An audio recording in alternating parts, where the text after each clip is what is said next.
मिरजेत मागील काही महिन्यांपासून मोबाईल चोरीच्या घटना घडल्या होत्या। या पार्श्वभूमीवर मिरज शहर पोलिसांनी याबाबत तपास सुरू केला। मोबाईल चोरट्या दोघांना अटक करण्यात आली असून त्यांच्याकडून 1,26,300 रुपये किमतीचे 17 मोबाईल हस्तगत केलेत।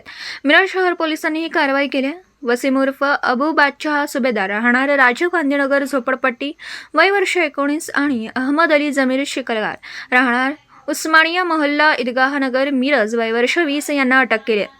यांची चौकशी केली असता त्यांनी अण्णाभाऊ साठे पुतळा जवळून एका इसमाचा विवो कंपनीचा Y35 काळ्या रंगाचा मोबाईल चोरी केली असल्याचं तसेच विविध ठिकाणाहून मोबाईल चोरी केली असल्याची कबुली दिली।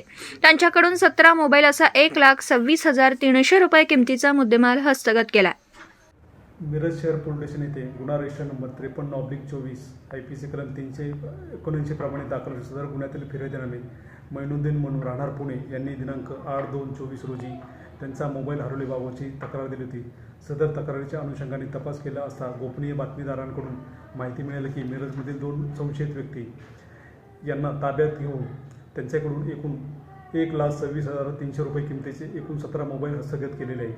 सदरची कारवाई माननीय पोलीस अधीक्षक श्री संदीप भुगे साहेब तसेच ॲडिशनल SP मॅडम खोकर मॅडम तसेच DYSP श्री फरेन गिल्डा साहेब यांच्या मार्गदर्शनाखाली सपोनी विक्रम पाटील व त्यांची टीम यांनी केलेले आहे। धन्यवाद।